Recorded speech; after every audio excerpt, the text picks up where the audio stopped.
Welcome to Sweeping the Country one more time. I'm your host, Derek Walker. Along with me, my co-host, he's not dressed up anymore, but he was for Halloween, Mr. Jimmy Carter. Hey, Jimmy. Kind of kept it cool for Halloween. Temperatures dropped in our part of the country. I think they did for yours, too. They sure did. A lot did. of people got cold on Halloween. They had to wear a coat over their little skimpy outfits on there. But, yeah, I saw a lot of famous people that, do always do it up big. It's as big as Christmas to some people. It is. It really is. Yeah, they love Halloween. You're right. And I wasn't in the mood for it this year. Because it was in the middle of the week. It just didn't fit my schedule. So I kind of hit out, this year. But I did put on a couple of wigs for things I was doing on television. I saw your pictures, and you look pretty good with hair. I'll say that right now. Yeah, it's just you do what you got to do on that. But no, I mean we're racing toward the end of the year. I was delighted to see where the Federal Reserve said the economy is strong. Yeah, I know it's strong. I just know everything is so expensive. Yeah, it might be strong, but things are just so expensive. Anything that you want to do eating out, it's $20 every time. Now, that doesn't sound a lot if you're listening in New York or Los Angeles, but for most of the country, $20 for lunch, it used to be $12. Jimmy, I spent $16 on, and when you say lunch, I don't know what level restaurant we're talking about, but I spent $16 at a fast food restaurant. No, it's 10 or 11. It's easy to do $10 at McDonald's now. Yeah. It used to be you'd have to buy a bunch of food to get to $10. Yeah, you're right. No, it's easily because labor cost. Yeah, that's it's all about labor. It's not the quality of food has changed at all. Well, and I that's think where it is at all. It's post-COVID labor cost. I agree. Why your food costs so much. Yeah, and I think some too is probably attributed to the fuel costs, which are now coming down, but they still are going to keep them where they were. And it's weird. Here we are in the Middle East war. Yeah, and the price of gas has come down, and nothing makes sense about any of this stuff, I agree. That goes on. And I don't see how. I just don't see how people. I was looking at a John Mellencamp ticket price. Okay, lowest end ticket price. This is when you buy it not from scalpers, but when you buy it from the original thing on Ticketmaster. Yeah, okay. Was $133. Wow. Why? I mean, that's the cheap ticket, but by the concert prices that you've seen today, from everybody. Now, as you go further up on the food chain there, and you wanted to sit near the front row, that was like $1,960. Holy cow! I mean, and I've seen that price all year. I know that's just pie in the sky for whoever sets that or a computer sets it. I'd like to meet the people who've got $1,960. Well, times two, because I doubt they're going by themselves. Okay, who's got that kind of money to go see something that's 90 minutes of entertainment? No, I agree with that. And I was thinking of this. We were talking a little bit about Halloween. You're talking about who has that kind of money. In one of the neighborhoods here, I don't know where exactly, but it was in an affluent neighborhood in the southern Idaho metro, if you can call it that.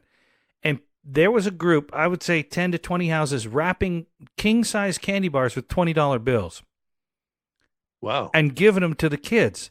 I would like to see who has that kind of money to just be blowing out the back. So, yeah, the concert prices are high. Where is any of the money coming from?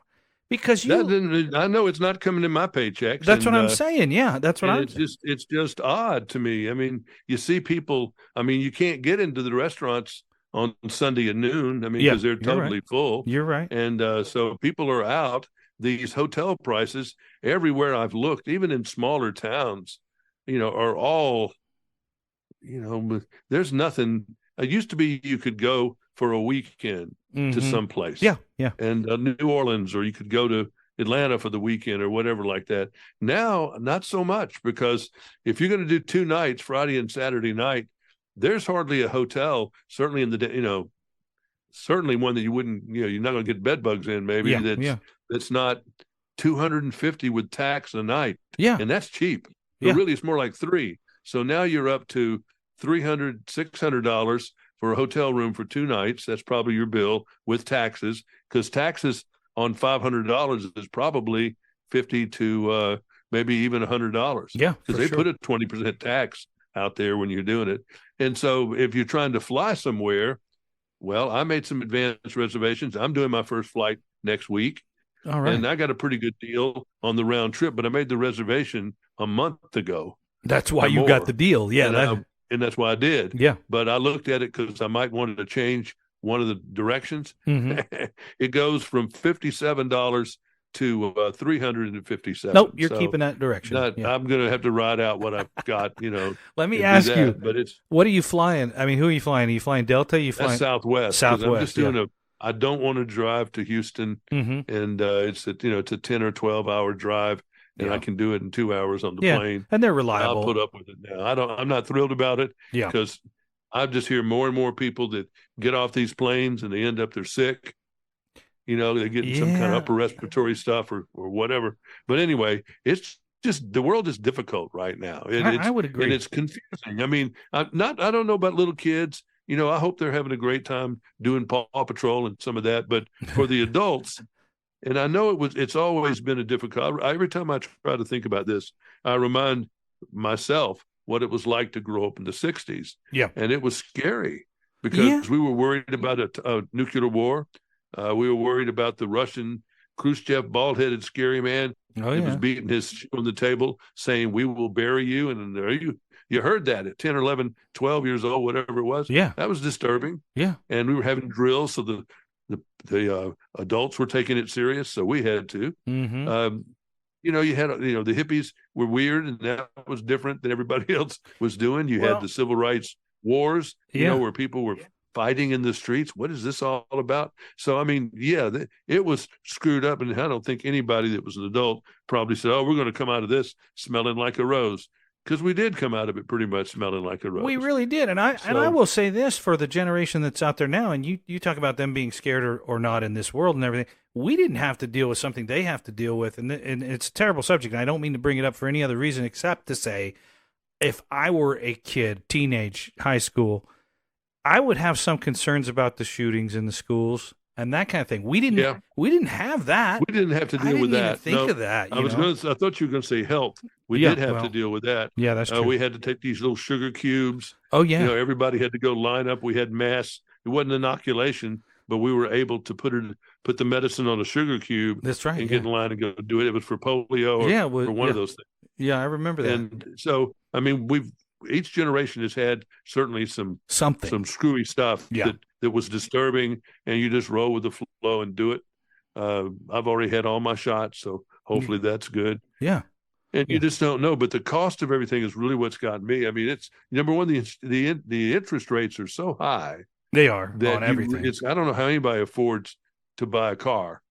No, I'm glad you brought that up. For 120 months or something stupid, and the car is going to be kaput by then. By the time and pay you're it all off. upside down. So I don't know how any of this works. I just read an article the other day that said Tesla prices were coming down, right? And something in the neighborhood of the Teslas are dropping to 50,000. And what were they before? And how does anybody afford 50,000 for a car? I remember thinking 20. I would go 20. I mean, and that's financing it, and that's getting a factory rate of 2.9 or something. Now you're talking about spending just under the price. I mean, I don't know. Some cars are 75, 85. A new truck, $95,000. I mean, you got a payment that's $1,500 a month for your car. Absolutely. And I just don't get it. $1,300 a month repayment. Yeah, ridiculous. And and that's when that's with, in some cases, 0% financing, which you can't find right now. Right. If your credit was good. So I mean, it's just wow. I sit there, I look at this, I look at that, and I say, wow, this is just confusing for me. And it's certainly, I mean, my insurance bill, it's little. I pay my car insurance monthly. It's just I do that too. I don't know. I could do it all one time, but that's one of the bills that comes in monthly. It's gone up $10 a month. I haven't even looked at mine. I should look at it. If it's $100, it's gone to 100 from 100 to 110 a month. That's a 10% pay increase in a month. That's a lot. Yeah, that's a lot. And so it's just one of the many things. There's nothing that's gone down. Nothing. So let me ask you. I mean, going up. So I don't know. So so they say the economy is strong, right? Is that why? Is it because the profits are going up and we're just paying for it as long as we can hang on by our fingernails and pay? It has to be something like that because they didn't lower the interest rates. The economy is rolling hot, but I just don't know where everybody's getting the money from. I mean, maybe everybody's had to get a raise, but that person, you get a knock on the door on that eventually. You do. I just don't think all this $10 McDonald's stuff or some of these higher wages that people are getting for, maybe 30-40% more than they used to get for the same job. I don't know how that works. And then in the media landscape, things are completely different. How advertisers are trying to reach their customers, it's really hit or miss. They don't know exactly what to do on that. Yeah, it's changed. There are very few sure things. Mm-hmm. One of the sure things is football. Not even baseball and World Series anymore. But it is. But for NFL football and some of the big college teams, it's pretty good, pretty big. Yeah. But the cost of buying some of that advertising is so expensive. Now, you said the World Series. Is the viewing down on that? I mean, I haven't even looked at that. I didn't even think about it, but I haven't watched a game. I watched a little bit of it the other day. I haven't watched one. I'm going to presume that that it is. Let's see. We'll find out here together. Yeah. I haven't watched any of it. I would say they're not. I can't believe that they're just. Well, let's see. Last year's series, last year's series had 11 million average. Mm-hmm. 21 series average of 11 million average. Let's see. But what about this year? Game 1, least watched World Series game in recorded history. And part of that could be the World teams. Series viewership continues to reach low. World Series ratings are worst ever. Will real fans watch anyway? And that was an Arizona station. Wow, that's World crazy. Series ratings plunge. Won't matter if Fox lands a game 6. Wow. World Series or not, viewership is baseball's biggest problem. No, the biggest. Well, I think it's a lot of problems. They have a lot of problems, but the fact that I don't know. I mean, I don't know why the NFL, because I'm totally a believer that the NFL in its current form won't be here in 20 years. That's interesting. I mean, there's no kids playing football. That's what I think about baseball too. Any. Yeah, I think you're right. And I think that applies to baseball too. I don't think they're playing it. I just don't think. No, they're all about it's. Maybe it'll be video all games. Soccer.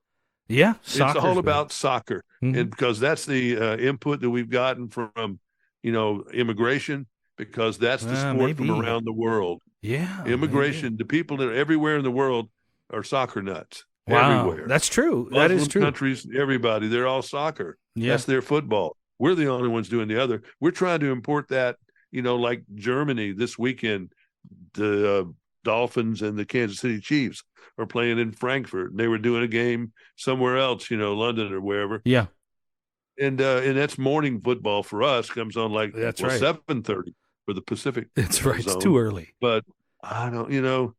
I don't know. Sports is the one thing that you generally kind of keeps people together, but it doesn't sound like the World Series. I mean, some of that was geographical. Yeah, I don't know. Nobody in New York, Boston, Philadelphia, they don't cared about baseball that side. Not Nobody Arizona and Texas, San Francisco or San Diego or Los Angeles cared about Arizona.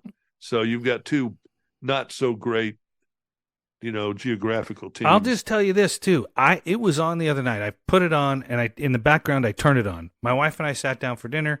I looked at her and I said, "You don't want to watch this, do you?" And she goes, "No, not really." So we went to YouTube, not YouTube TV, just YouTube, and we started clicking through some of the latest stories. And Jimmy, you can watch YouTube. You can pretty much cover everything you need to cover in an hour, and get all your information, and turn it off. But you're not doing it with advertising. That's true. And that's true. For all practical purposes, everything you're watching there, in the crude sense, is stolen. Well, to a certain extent, it's intellectual property that was stolen from the networks, or the networks decided to put it up there, or whatever reason. But no one's getting paid. They do. For that stuff. No, they drop mid-roll ads now. So I'll be a little bit, but nothing like a big broadcast. No, I mean, it's different, but it's only a segment that's 4 or 5 minutes. In their world, they're making some money, but it's nothing like linear television or radio. It's it's changed. A spot here and there. It is changed. But most of the content basically is swiped. They couldn't afford to create that. Give me an example of what you watched. Let's see. I watched a short, and I think it's a pitch for CNN or Fox or whatever it was. I watched a short Gaza report. It was 4 minutes. Okay. And I watched an in order to ad get set that in the Gaza middle of report, all right, to get that Gaza report, it had to be a human that. that went and got it. Yep. You know, with photographer and a camera person probably, and they had to have the infrastructure to get that material, you know, into a networking system. Yeah. Put it up there with graphics and put it in some kind of context and put it in some kind of form, you know, that's concise instead of what that guy was doing all day. Mm-hmm. It cost thousands and thousands and thousands of dollars, and that had to be delivered via satellite, and someone had to pay for that satellite. Oh, yeah. And someone had to pay for the transmission. Sure. And then YouTube, all they're doing is taking some clothes that were already made, Yeah. and just putting it on another dummy. You know, Yeah, then you 100%. can try them on. 100%. So all that's where the people are going to come home to roost at some point, because all this YouTube stuff is. I watch it. I'm there with you, buddy. Yeah, Believe me, I'm there. But I'm saying that you're using borrowed fruit. You know, very little of it's original material that they've created. Yeah. On Netflix. I just don't. Still can't understand the appeal of these movies that are on there. They weren't good enough to run at the theater. It's true. I mean, it is true. But they're good enough to run at home for free. Yeah. And a lot of them are just terrible. Poor, They are. You know, They are cheap. They're low budget and they're crappy. They're not written well. But that's been acceptable. But let me ask you a question, though. Look at television. They're doing it to themselves. If you watch TV, there's nothing new on TV either. No. Well, the actors strike. They can't put anything new on TV. But they've been running reruns for a long time. Because by now, I watch a lot of network. I'm older, so I just happen to be. I still like Chicago Fire, Chicago PD. Yeah. I like NCIS. I like NCIS Hawaii. I like Law and Order SVU. Oh yeah. I like 6 or 7 or 8 of the shows on the network, and none of them are there right now because of the actors strike. No, and if you go beyond the network, if you run beyond NBC, CBS, ABC, those guys, and ESPN and whatever, once you run beyond that, even the game shows, minus Wheel of Fortune and minus Jeopardy and some of the hot ones, the game shows they're rerunning $25,000 Pyramid from 3 years ago. They're not even doing original material there. So it's like, I don't know where the original material in the future will come from and who will pay for that. I don't know. Costs money. That's I don't know. Yeah. So there's a rerun of something that's already been paid for. Yeah. And if they just get we just live in a confusing time. And here's the part. You can title this one Ball of Confusion, this whole episode. Okay, you got it. Because I've never felt more like someone who has gone off into space and come back and saying, where's my world? Yeah. Because I had no idea. I knew the Muslims hate the Jews. I knew that. I'm not that illiterate. Yeah. But I just didn't know how deep that went. I didn't know there were so many people, or at least they're making you feel like that there's so many people that are anti-Semitic. You just said something. Anti-Semitism. College kids at Cornell and everywhere. What's that all about? You just said something really interesting, though. You said that we don't know if there are these people that feel that way, or they're making us think that those people. We don't even know that. It's like because we can't trust things anymore because there's so much bias for the left and the right. Yeah, you don't know what to believe. We've been through that subject on here many times. We don't really know what to believe, and we don't. And you and I are both. We're both news hounds or pop culture digesters that we absorb a lot of information. And both of us, same feeling I had when you said it. I didn't realize there was such an anti-Semitism vibe in the country. I really had no idea. I mean, I grew up in a Jewish neighborhood. All my neighbors around me, both the Hassans, the Kleinbergs, the Londons. Everybody, we were Presbyterian. Yeah. Next door neighbors, I think I don't know what they were, but a lot of Jewish neighborhood. So when they had a lot of holidays. Yeah, they so did. the kids couldn't come out to play a lot. So I was kind of left. Doing nothing on a lot of days because they really had a lot of holy days. It seemed like. Yeah, they do. It seems like they were all had to go to church, or they had to stay inside, or they couldn't come out to play, or whatever it was. And I always heard about some of that hate stuff that that I knew that people were mad at Israel for whatever reason. They didn't like the fact that they were even put in their homeland in the 48 or 40, whenever that was, when they were put there. Yeah, after World War II. Yeah. And so the Muslims have hated them since then. but you're seeing stuff spurted out of kids' mouths at Cornell University. Yeah, these God knows what they're paying for tuition there. Mm-hmm. These young people, and tell them, burn them down, run them to the sea, and all this kind of stuff. They don't want Israel to exist at all. Yeah, it's very, very odd to me, and very odd. And I too, like you, have heard people talk about, there's people that have racial divide with Jewish people, but I've never seen it. I've never seen it in my lifetime. I have that. Out west, you've seen it differently. Yeah, different You've races. Seen people that yes, are anti-Chinese. Oh, I've seen that. Yeah, and anti, maybe not Japanese, but Chinese probably. Oh yeah. Different things. I don't know about the anti-Spanish thing. I mean, I don't think I've seen that in my personal life. Yeah, I don't as see much, that. but there's certainly been racism of all kinds. Sure, coming from everybody. But it seems like it's almost like institutional. Wow, that's interesting. With this Jewish thing, it's weird. I mean, because you thought that I thought Hollywood was predominantly founded by people of the Jewish faith. I knew that a lot of people that ran Hollywood certainly were from the Jewish faith. And you go out there and you go to these, and they're really interesting to do sometimes. Go to a couple of the cemeteries out there and you see the Groucho Marx grave and all these different graves of people who were famous, Jewish.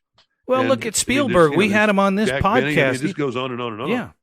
Yeah, no doubt. I mean, I didn't know that many people were hating him, and I thought the Hollywood people, if nobody else, would be the most supportive. I did too. But fool me. And so now, instead of, you don't hear a lot of people talking bad, because again, in the civil rights movement, it was a lot of people of the Jewish faith that supported the African Americans in the South with money and supported the movement of the Dr. King and all of that. Sure, yeah. I know that's for sure. And now I don't see that going in the other direction. It doesn't. I can't tell who it's for, Israel.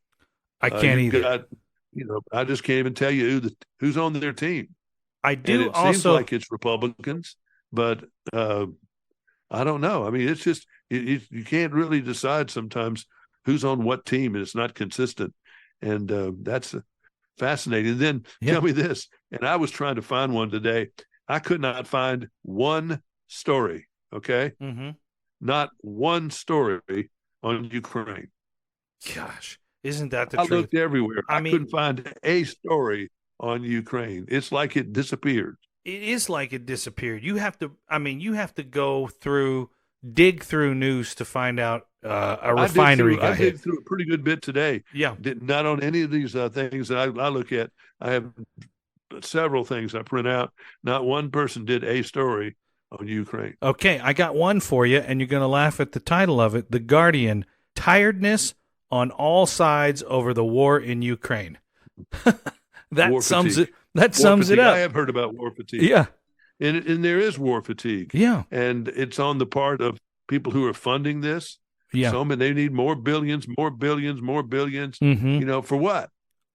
And no one really wants to tell you. And then you heard people talking about how, these oligarchs over there, these rich people, they're skimming off the top and doing this. But who said who? But you can't find anybody who you can figure that out on. But it starts that buzz. Yeah. And it's just, again, a lot of people working against them too. And I don't think the Russians are the good guys in this. I'm pretty sure the Ukrainians are the good guys in this. But people people seem to have the black or the white. The good guys or the bad guys. Yeah. And I kind of thought that the Ukrainians were the good guys.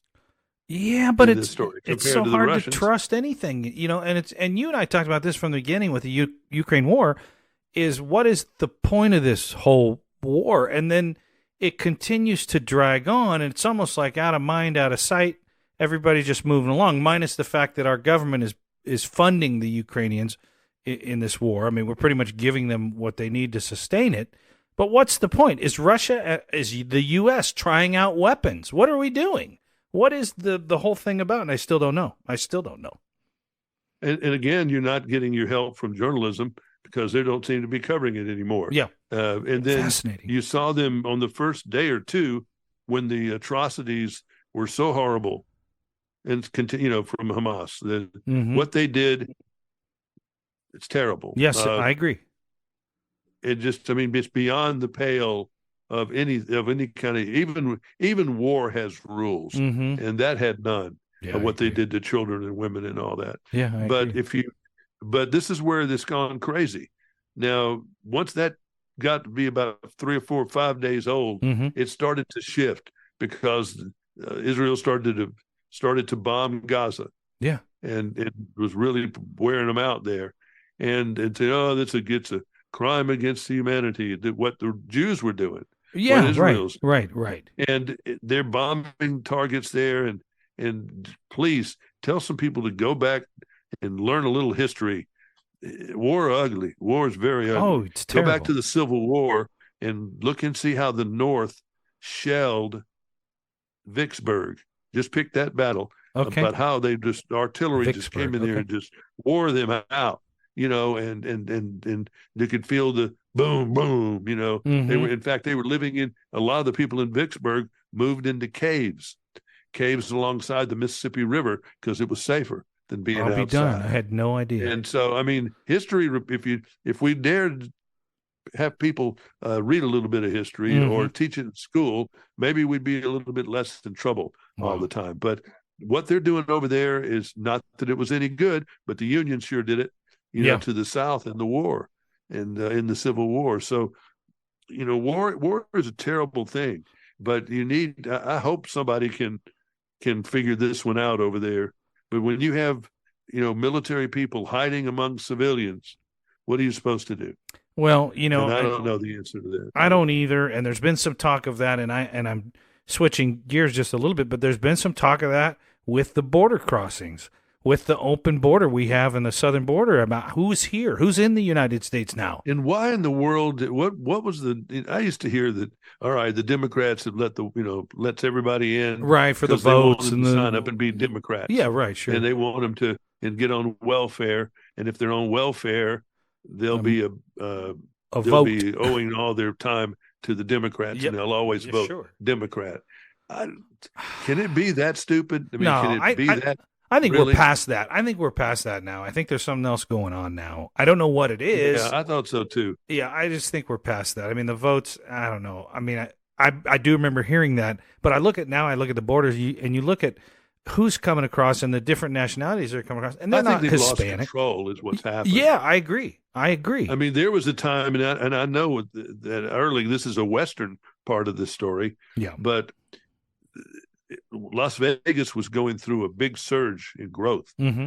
and they didn't have any people to make up the beds and to wash the dishes and to do all that. Yeah. They needed more people, and they couldn't get the immigration laws, the way I understood it, to quite go to where they wanted to go to meet capacity. Yeah. So that was when Harry Reid from Las Vegas was the head of the Senate. I remember. So there's him, something that went on during those days to all of a sudden, they don't have any trouble with personnel. So All these people. So something happened with that. And, I know they've been, Spanish people have been used for agriculture. And I don't think any building that I've ever seen, small or large, would be built in the South if it wasn't for the help of the Mexican workers. I would But agree. then all I of would a agree with sudden, that. you've got all these people they're claiming from the prisons in South America and all that stuff. And then where's the cartel fit in all this stuff? And why are we scared to fight the cartel? And, it just goes on. And cartel's trying to police itself. They said they're trying to kill their own people that put fentanyl into stuff. Yeah, they're mad about that. Yeah. So Yeah, I saw that too. I mean, if we don't live, I'm telling you, you cannot live in this world and just be on Netflix in your waking hours and not try to read, not try to dig and find out what's going on in the world. Make an effort, but it's a big world. So the whole China thing is a very, you can get as deep. There's some places you can go to read people who are pretty smart and read about military and read about what's going on in the world and this whole thing about oil and coal. And I don't see how, for one person that's a president, there is a lot to keep up with. I mean, there's a lot of bad stuff to keep up with. I wonder, with pollution and everything else. You're so right about that, and I wonder how many presidents that end up winning, that get into office, as say say Jimmy Carter, to drop a name, to say Ronald Reagan or Gerald Ford or whoever, or Obama or whoever, who get into office and they get in there and they open up the book and they show them what you're talking about, all the stuff that now is part of their headache. And they go, I don't want to. What's going on in Africa? Yeah, can you imagine? South America. Yeah, I would think some of their internal response would be, I don't want to do this anymore. I don't want. Oh, I think it has to scare the crap out of them. I mean, different ones, different things. I mean, President Carter, he was a submarine driver. Yeah. And he was used to being in the Navy. Yeah, and he was probably pretty aware of the stuff going on, but he tried to manage it. I think he thought everybody around him was stupid. And he tried to micromanage everything. Yep, that was his mistake, really. So yeah. On the other hand, you had Trump, who I think didn't manage stuff at all. He let everybody else do it, and he was sort of playing that CEO game. Yeah, sure. Where they kind of drop in and decide they're going to focus on this for a minute and then pull out. Yeah. Obama, I don't think we know what he was doing. He had an agenda of doing things. And we know, Bush, Bush was dealing with 9/11. That was a big deal. That was a big deal. And so that was his, problem from almost the time he was there until the time he left. And go ahead, say it, Jimmy. It's a crazy job. That's why you got to have good people around you. Yeah, no kidding. And I'll say it on this one that we got right now. I don't even think he knows what's going on. So yeah, and you just hope that I know he's got some people up there that that are doing certain jobs and everything, but. Whew. Yeah, boy. It's just you can't. You used to wonder why the presidents always seem to look more tired and had gray hair when they left. Every one of them comes out of that office. Even Obama did. Obama definitely. Yeah, he did. You can tell he had it because he had a lot to put up. A lot of it's gambling. Okay, we're going to do this, and hopefully this doesn't end up exploding in our face. Yeah. And it's they're like they're juggling TNT.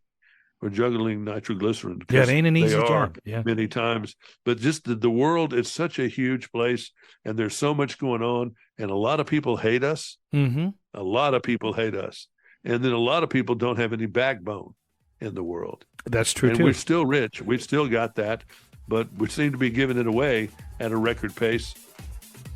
There's that too, or printing it up. I mean, however you want to think about it. Giving it out, yep. Yeah, no doubt. I don't know. I mean, I just, you kind of, they used to laugh about Rodney King. I just wish everybody would get along. Yeah, but there is some of that. I do too. It would be really nice if some people would try and not be so political, where everything has to be, we want more social spending. We want more of the handouts. We want more of this. Or the other side, mean people saying, I don't care. Let them starve to death. I don't care. Right. Somewhere in between is where you ought to be living. Yeah, you made me think of a phrase that I think we're kind of at right now, and that's the all or nothing. Right? It's all or nothing, but it doesn't have to be all or nothing. But that's how a lot of people think. It's psychiatric. It's borderline personality, where you see the world, everything is black or white. Mm-hmm. Yeah, there's no gray, and then you can't live like that. Yeah, you're right about that. Too crazy. Enlightening as always, and thank you everybody for listening to this week's podcast. We'll do it again next week right here on Sweeping the Country. Until then, I'm Derek Walker. He is. I'm Jimmy Carter. Good day. Good day.